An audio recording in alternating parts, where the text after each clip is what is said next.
Apparently, the only qualification you need to get onto Survivor these days is just to write gay on your application.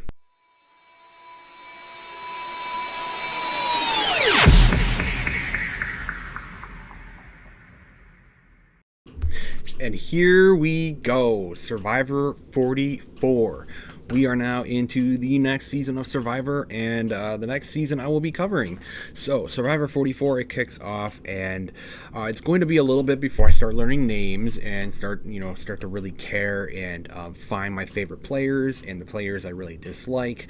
It's going to take a few episodes, a few weeks for that, just as it did last season. But I think the season started out pretty decent, and as I'm always looking for, there's not too much woke stuff within the first episode at least, and it's your pretty basic Survivor premiere. So I do have a whole list of notes from the premiere episode. I'm going to go over kind of some of the big things that happened here and some of my kind of favorite players, I guess you could name so far, that kind of stood out at least in this episode, and some players that are a little annoying to me at this point. So before we even get into the episode, let's just point out there is like a few flashbacks maybe to a few players, like one or two players, for like a quick moment. They flash an image over the screen when they're talking about something, but they don't go into a full-blown like description and story with music and all these little like montages and stuff, the sob stories that we would have like all the time in the last 2-3 seasons now. Very, very less in this episode now. It's a whole season. We could get it later, but there is a lot less sob stories, so that is always a very big positive going into the season, because I just rather focus on the game. And obviously when we get later into the season, it may make a little more sense when we start to know these people more and there's less people, so we're really focusing on the players that are going to be in the game for longer. So I'm glad they're not doing that, because it's just kind of distracting for the whole game. So, right off the bat, I'm just going to name some people that I found quite annoying. Not quite annoying, but I kind of wrote some people down here that are a little annoying, that could be annoying going into the season, but maybe they won't be. I did write down the Jamie and Yam Yam. That's a name. That is definitely a name. But Jamie and Yam Yam, I kind of found them annoying. Jamie with the whole, yoga teach. I don't know. It wasn't really anything she did in particular, just kind of her vibe. I'm just kind of getting a little annoyed. I don't know. But we started this episode out basically with a pretty brutal challenge. They always started out with a big challenge where the teams and the tribes have to finally get together here and work for the first time together and win a reward. So it's a big muddy mess, and we already get an injury. So this season is loaded with injuries. Or should I even say season? It's this episode which is loaded with injuries and health issues in this episode. Now, I don't know, some may seem a little less like whatever, like okay, sure, and some of them are like, wow, that's kind of unfortunate. The big one here was Bruce in this first challenge. He kind of lasted halfway through the episode, but in the first challenge, when they first got there, essentially, he hit his head on like this wood thing here. You can see he hit his head pretty good, and he was bleeding pretty badly. You could tell he was bleeding pretty badly, and he initially kind of collapsed a little bit. It was obviously some sort of, I don't know, concussion or whatever it ended up happening. It looked pretty bad, but they got him, some oxygen and whatnot. He got up. He even, Jeff even let him, say, come on, go on, guys, and all that stuff. And he let them do that. And he seemed like he was fine until later in the episode when he started to be dizzy again and whatnot. And they eventually pulled him from the game. So this premiere episode, we are losing two people. It is going to be Bruce and then the one voted out at the end. So Bruce was the first guy who we are going to be losing in Survivor 44. We kind of had this before. We've had this situation before where there's some sort of situation where they have to pull them from the game, like very early on within like the first episode. And this is another case of that. So very unfortunate for that. It sucks that it's like the first challenge that took him out, and it's just kind of how it ended up being. So that's just what happened. So Soka, we have three tribes. We have Soka, we have Ratu, and we have Tika. So we have Tika, Sokka, and Ratu as the three tribes going into the season. And Sokka wins the first reward, so they officially, they're the ones who actually won the thing. And then there's obviously two winners. So Ratu ended up winning the second one. They got their things.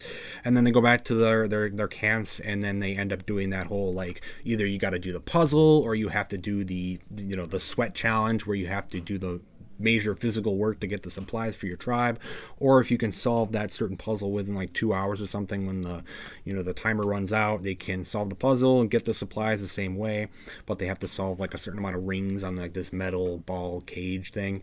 And they both ended up getting one tribe did the sweat challenge, one tribe did the puzzle one, and they both got it. And when they all got to their camps, they ended up finding out that there's literally an advantage in an idol sitting in a cage. So it's definitely something different for this season they're doing.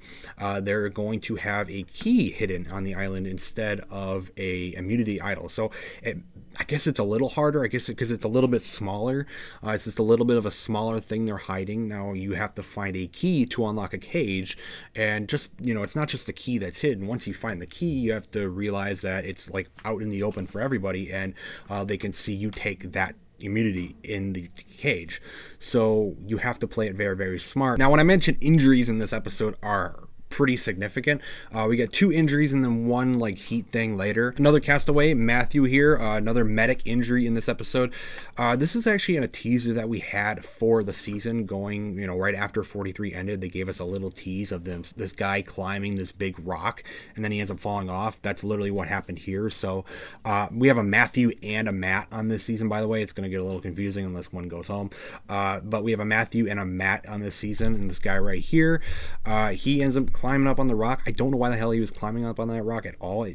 There was nothing on top, I don't think. He's just doing weird stuff, I guess.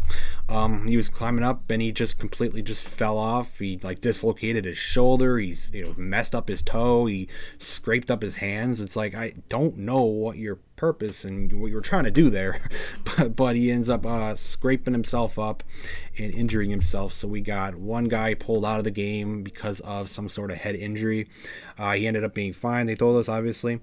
And then this other guy is getting his arm all strapped up because he's climbing rocks that he just doesn't really need to be climbing. It's kind of strange. But now he's all strapped up. So this is the Broken Bone tribe and cast, apparently. And then later in the second challenge, we got another medic thing too. So lots of medic things in this episode, more than you sometimes even see in a whole season. I'm not going to say it was some sort of big plan thing. Oh my God, drama in the show. We're totally just making it and just over dramatic about it. It sucks that this happens. I'm not going to say much about that, but I'm glad everyone's okay. And hopefully we don't got any more medic issues, because never want that to happen, but it is pretty interesting to see it happen so quickly.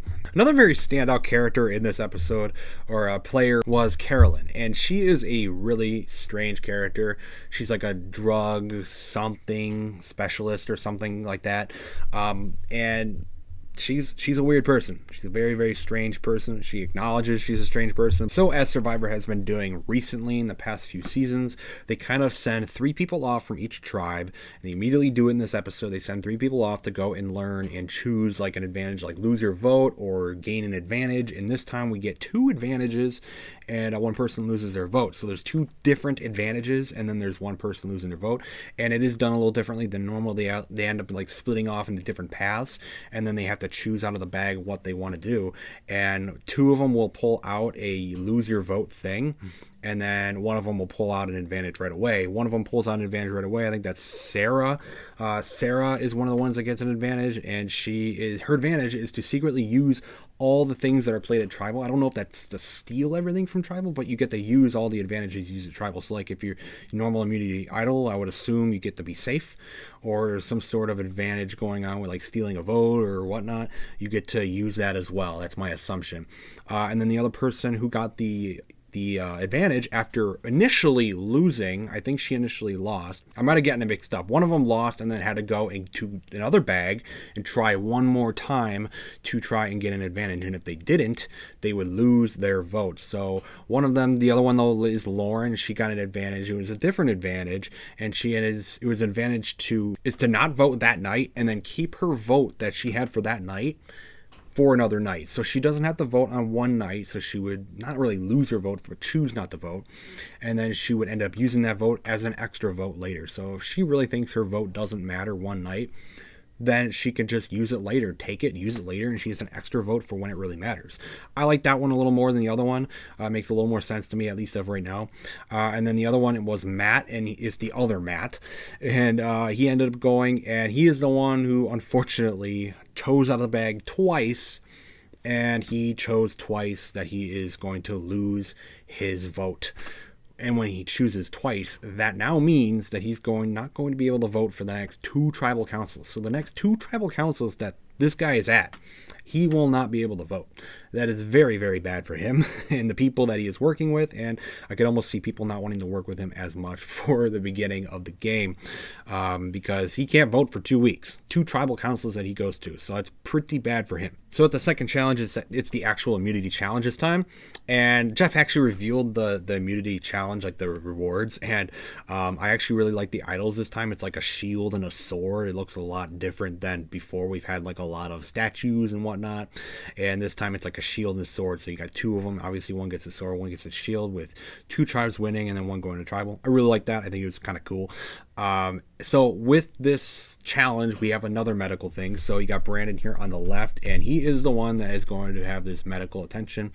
We've seen this one more common in Survivor, where they kind of get like a heat exhaustion and they end up kind of like collapsing and, you know, getting very worn out. And it wasn't as serious as other ones we've seen in the past, but he did kind of sit out once he fell out of the game, out of the challenge. He kind of sat out until the challenge was over, and after that he seemed pretty fine, and actually played a good big part into the end of the episode too, which was pretty cool. But yeah, he definitely had the medical emergency, I suppose, but the biggest one was still Bruce.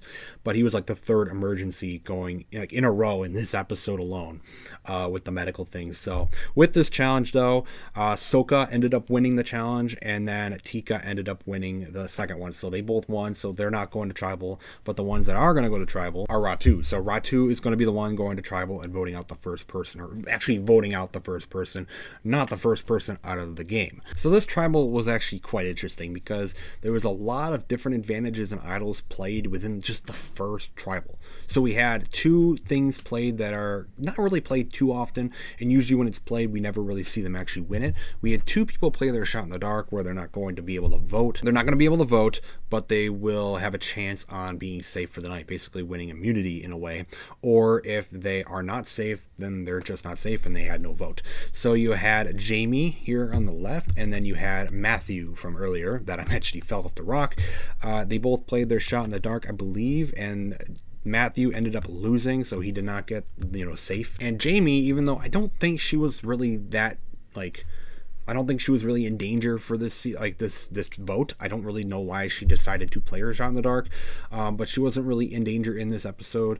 But she ended up playing her shot in the dark, and guess what? She is the first person to actually win the shot in the dark, so she is safe tonight. That is the first person in, I don't know how many seasons they've been doing it now, but it's been a long while now since they've done this shot in the dark, like 3-4 seasons, and no one's gotten it yet. So she is the first one to officially get the shot in the dark. She is safe. There are 2 people safe in this tribal, which is Jamie, and then the next person who is safe would have to be Brandon. So Brandon is the other one safe because he ended up finding the key earlier on, and his entire tribe knew that he had it. So he was already in danger. He knew that he was in danger.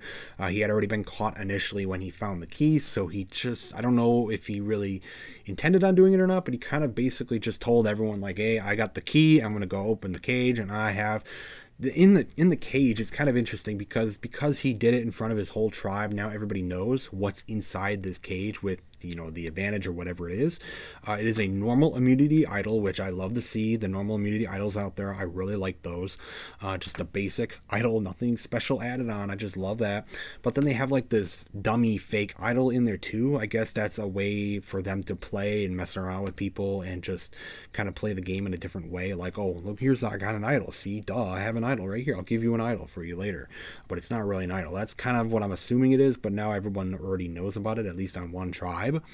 And I don't think that secret's going to stick around all too long. I think it's going to get out pretty quickly.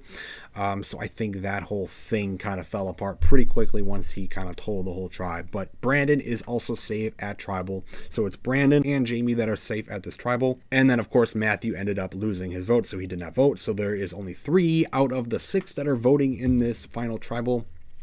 And Maddie is the one who gets voted out with 1 vote. Brandon is the only one who was able to get Maddie out because the other 2 votes were on Brandon. So he played a really good tribal. He ended up using his normal immunity idol, and he saved himself. So he had a really good instinct there in the first tribal council. He is safe for next week, and I really like how he played that whole thing in the end there. And I'm looking forward to seeing Brandon. Let's go Brandon. But Maddie is our first one out of the game. We will not see her again. She is not on the jury. We will not see the jury for a little while now. That is after the merge, of course. So Survivor 44, it's starting out pretty good. It's not starting out like obnoxiously ridiculous, as I always call back to 41, how that started out just terrible and just awful. It started out awful. 42, it started out all right. Got a little bad. 43 last season, I actually, I covered the whole season, and I really liked that season. I think it was a very big step up from the disasters we had before, and we'll have to see if Survivor can continue this ongoing trend now of a decent season for once. So that is the beginning of Survivor 44. I don't really have much more deep thoughts. This is just the beginning, of course. It was a 2-hour episode, so we got to learn some of the people. I know some of the names already. I know some faces now. 2 people out in this episode because one of medical and one of voted out. So on to week 2, and you know what, man? Let's just say it again. Let's go Brandon.